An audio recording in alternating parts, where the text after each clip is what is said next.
재판장이 이진관 부장판사인 서울중앙지법 형사합의 33부가 빅성재 전 법무부 장관에게 징역 25년을 선고했습니다. 특검 구형량보다 5년이나 많은 형량입니다. 비상계엄 선포 과정에 가담하고 김건희 씨 수사를 무마한 혐의 등에 대한 1심 재판 선고입니다. 재판부는 박 전 장관의 내란 중요 임무 종사를 유죄로 판단했습니다. 국헌 문란 목적과 위법성을 인식하고 있었다는 겁니다. 또한 박 전 장관은 계엄 선포를 동의하거나 침묵한 국무위원에 해당한다고 판단했습니다.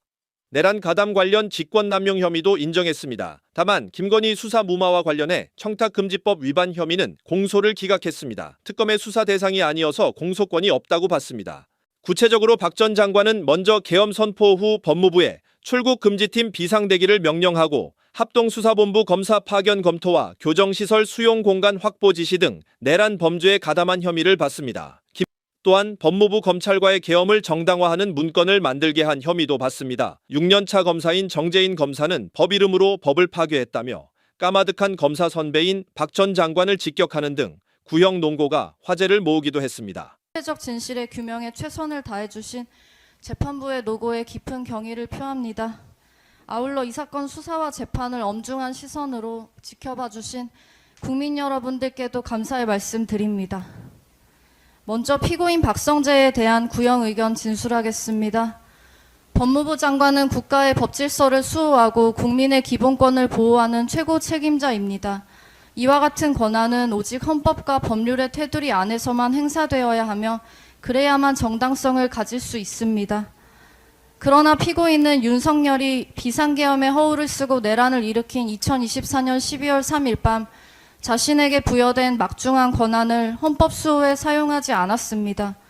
도리어 윤석열의 비상계엄을 수단으로 한 범죄가 성공할 수 있도록 적극적으로 부안회동하면서 내란을 정당화하고 절차적으로 뒷받침하는 데 앞장섰습니다. 윤석열이 이른바 2분 국무회의를 마치고 비상계엄 선포를 위해 나간 뒤 참석자 명단을 적고 서명을 받아야 한다고 가장 먼저 말한 사람이 바로 피고인입니다.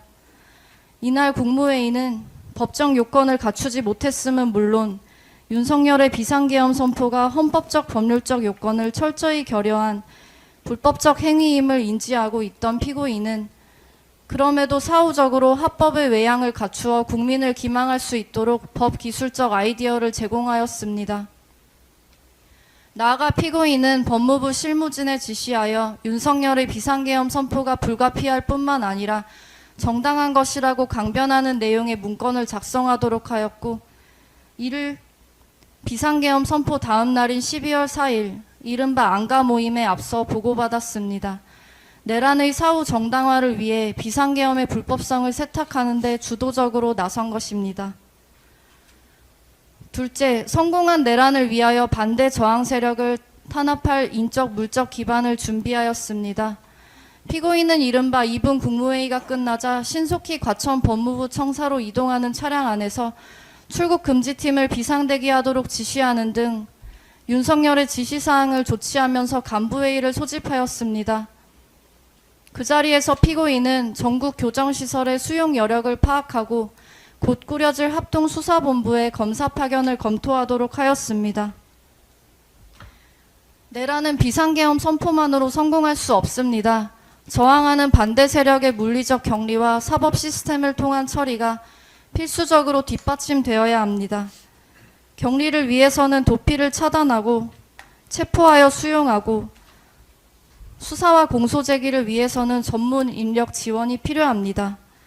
즉 피고인의 행위는 윤석열의 불법 비상계엄에 저항할 것으로 예상되는 주요 정치인과 시민, 학생 등의 출국을 통제하면서 체포 구금하여 조기에 제압하고 나아가 탄압과 공포에 기반한 법적 실행력으로 지속되고 증대할 저항 세력을 억제함으로써 내란의 성공을 공고히 하려는 사전 조치였음이 명백합니다. 피고인은 이와 같은 일련의 행동을 통해 법 집행의 최후 보루여야 할 법무부를 하루아침에 내란 집행기구로 불법 전환하여 윤석열의 내란 행위를 인적 물적으로 뒷받침할 만반의 채비를 갖춘 것입니다. 또한 법무부 수장의 권한을 남용하여 국민에게 봉사하고 인권 보호에 충실해야 할 법무부 소속 공무원들을 불법적인 내란 행위에 강제로 동원한 용서받을 수 없는 범죄 행위를 저지른 것입니다. 셋째, 분별력을 잃고 대통령 부인의 부정한 청탁을 거리낌 없이 수용하고 실행하였습니다. 법무부 장관을 흔히 법 집행의 최후 보루라고 말합니다. 그렇기 때문에 법무부 장관은 일반 국민은 물론 여타 어느 공직자보다 더 엄격하게 법을 준수해야 할 법적 도의적 책임이 있습니다. 그러나 피고인은 검찰총장이 대통령 부인 김건희에 대한 수사팀 구성을 지시한 2024년 5월 3일 직후 5월 5일 김건희로부터 텔레그램으로 지시성 청탁 메시지를 받고 그에 따라 수사 상황을 점검하였습니다. 피고인은 2024년 5월 1일 신임검사 인관식에서 검찰은 국민 위에 군림하는 기관이 아니고 특정 인물이나 단체를 위해 일하는 기관도 아닙니다라고 말한 바 있습니다. 그러나 정작 피고인은 특정 인물의 사적 이해관계를 위해 법 집행 권한을 자의적으로 행사하였습니다. 김건희로부터 지시성 청탁 메시지를 수신한 7일 후 5월 13일 인사 시기가 아님에도 검찰청법에 따른 검찰총장과의 협의도 없이 김건희를 수사하고 있는 서울중앙지검 지휘부를 교체하는 인사를 단행하고 교체된 지휘부는 검찰총장의 사전보고도 없이 검찰총장의 명령에 반하는 방식으로 김건희를 조사한 후 무혐의 처리함으로써 결국 김건희가 의도한 수사 결과가 도출되도록 한 것입니다. 일반 국민은 물론 하위 공직자라 해도 이런 행동은 엄두조차 낼 수 없습니다. 그런데 법 집행의 최고 감독자라는 피고인이 앞장서 관련 법률을 위반하고 외풍을 막아준 것이 아니라 오히려 검찰과 후배 검사들에게 태풍이 되어 검찰 기능을 파괴한 것입니다.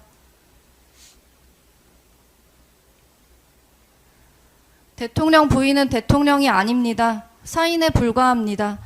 당연히 법무부 장관에게 사사로이 연락해 지시하거나 부탁할 법적 권한이 있을 리 없고 법무부 장관 또한 응할 의무가 없습니다.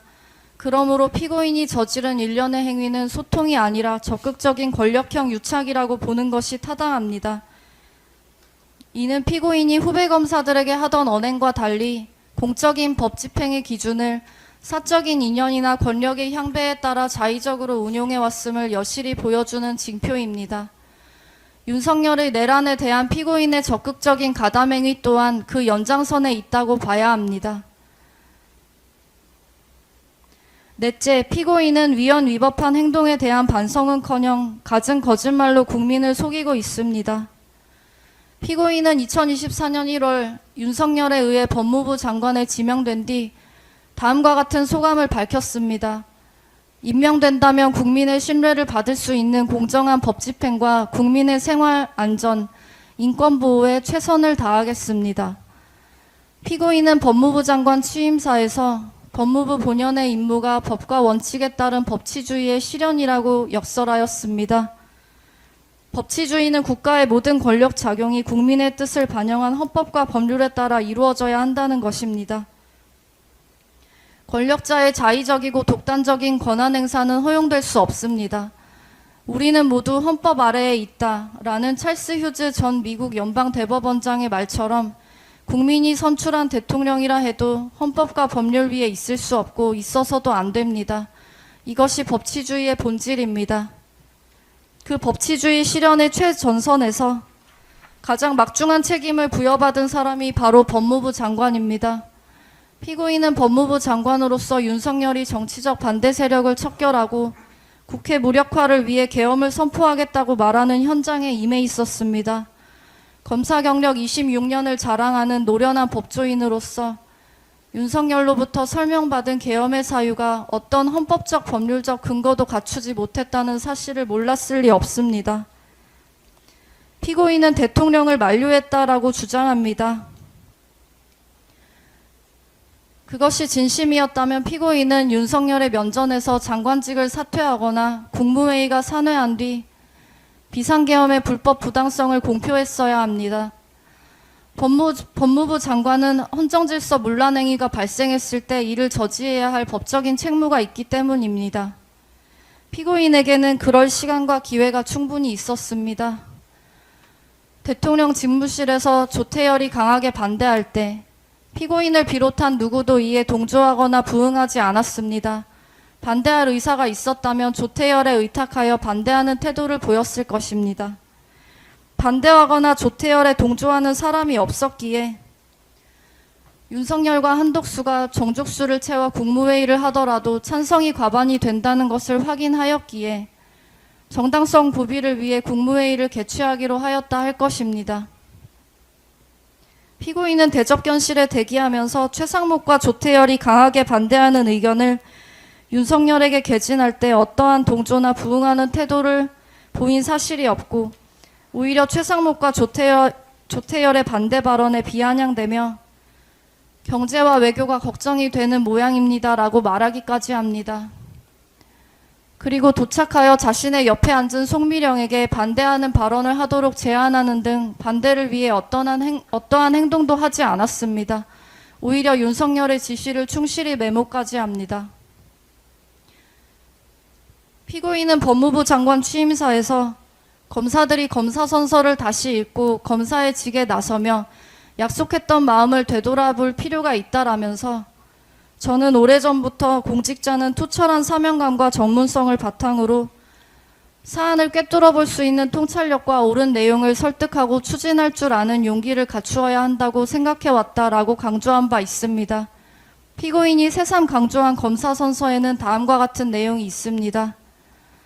공익의 대표자로서 정의와 인권을 바로 세우고 범죄로부터 내 이웃과 공동체를 지키라는 막중한 사명을 부여받은 것입니다. 법무부의 영문 표기가 Ministry of Justice, 정의부라는 사실을 피고인도 잘 알고 있을 것입니다. 그래서 후배 검사들에게 검사 선서를 다시 읽어보라고 각별히 당부하였을 것입니다. 그러나 정작 자신은 윤석열의 내란 범죄를 목도하고도 눈을 질끈 감은 채 한 배를 탔습니다. 정의와 인권, 공동체를 지키라는 막중한 사명 같은 것은 피고인의 안중에 없었던 것입니다. 피고인은 국무회의가 끝나기 무섭게 과천 법무부 청사로 곧장 달려가 심야 간부회의를 소집하고 내란의 구체적 실행을 뒷받침할 만반의 준비 태세를 갖추라고 조목조목 지시하였습니다. 12월 3일 밤 피고인은 누구보다 적극적으로 비상계엄 후속 조치에 발벗고 나선 것입니다. 법무부 장관으로서 위헌 위법한 비상계엄을 수단으로 한 범죄 행위를 직접 목도한 후 지휘 감독 대상인 검찰총장과 세 차례에 걸쳐 통화하면서도 범죄 대응을 지시하지 않았습니다. 그들이 부인할 뿐 윤석열로부터 받은 지시를 이행하기 위한 통화였음이 자명합니다. 검찰총장은 12월 5일 비상계엄에 대한 수사 개시를 공표합니다.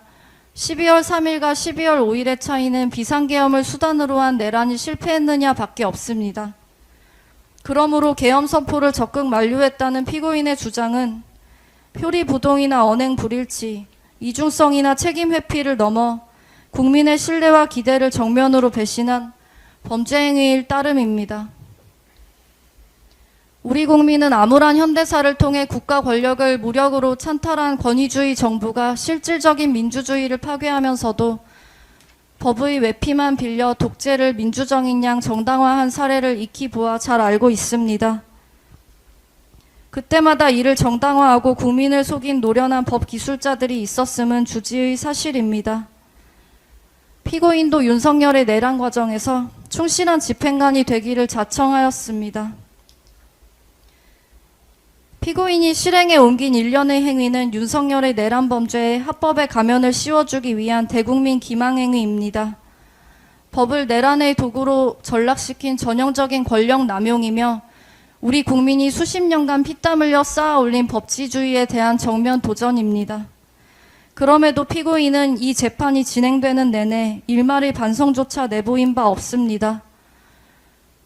그 대신 법령에 따른 정상적인 장관의 업무라는 부끄럼과 염치도 없는 파렴치한 변명으로 일관하였습니다.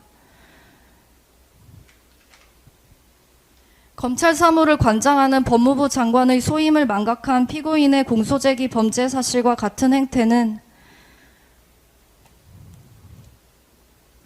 작금의 검찰청 폐지에 이른 요인 중 하나로 평가될 것입니다. 피고인과 같이 법의 이름으로 법을 파괴하는 법기술자에게 경종을 울리기 위해 엄중한 법의 심판을 내려주시길 요청합니다. 피고인 박성재에게 징역 20년을 선고해 주시기 바랍니다. 다음으로 피고인 이완규에 대한 구형 의견을 진술하겠습니다.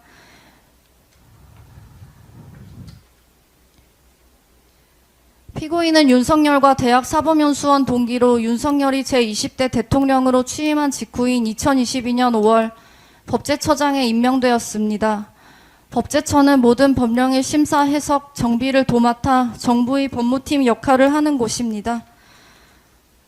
피고인을 법제처장에 임명한 이유에 대해 당시 대통령실은 법무부 검찰과 대검찰청 검찰연구관 등을 거친 형사법 분야의 독보적인 전문가이며 특히 검찰 재직 시절부터 법령 해석 및 입법 지원 업무에서 탁월한 능력을 보여준 저명한 법학자라고 설명한 바 있습니다. 실제로 피고인은 약 23년간 검사로 재직하였으며 특히 형사소송법과 검찰 결정 사례 연구 등을 저술한 유명 법 이론가이기도 합니다. 이는 뛰어난 기억력과 판단력을 요구하는 일입니다. 그런 피고인이 사실과 다르게 기억하고 증언한 것이 있습니다. 바로 윤석열이 내란 목적의 비상계엄을 선포한 다음 날인 2024년 12월 4일 저녁 이른바 삼청동 안가 모임에 관해서입니다. 피고인은 그날 모임이 친목 도모를 목적으로 한 단순 식사 자리였다고 일관되게 주장합니다. 그러나 다음과 같은 이유로 피고인의 주장은 자신의 기억에 반하는 고의적 허위임이 명백합니다. 첫째, 대통령 탄핵소추안이 발의된 상황에서 친목 모임을 가졌다는 주장은 거짓입니다. 2024년 12월 4일은 바로 전날 윤석열이 비상계엄을 선포했다가 국회의 의결로 이를 해제한 당일입니다. 이날 정치권에선 6개 야당이 윤석열에 대한 대통령 탄핵소추안을 발의하였고 검찰과 경찰은 내란 혐의 수사에 착수하기 직전이었습니다. 또 정권 퇴진을 요구하는 시민들의 거리 집회가 곳곳에서 열리고 있었습니다. 이처럼 거센 반발과 압도적인 비판 여론으로 인해 대통령실과 내각은 고립무원의 상태에 놓여 있었고 대통령과 정부의 거취를 둘러싼 전국 정망은 극도로 불투명한 상황이었습니다. 당시 국무총리 한덕수는 비상계엄 해제 이후 사태 수습을 위해 부처별 비상대기 명령까지 내려놓은 상태였습니다. 그런데도 피고인은 핵심 사회부처 장관과 대통령실 핵심 참모 등이 한가롭게 침묵을 다지기 위한 저녁 모임을 가졌다고 주장합니다. 비상계엄 선포 전부터 이미 해가 가기 전에 얼굴이나 보자고 약속되어 있던 자리였다고 하지만 상황이 심각하고 위중하다면 예정된 모임이라도 취소하거나 연기하는 것이 상식에 부합합니다.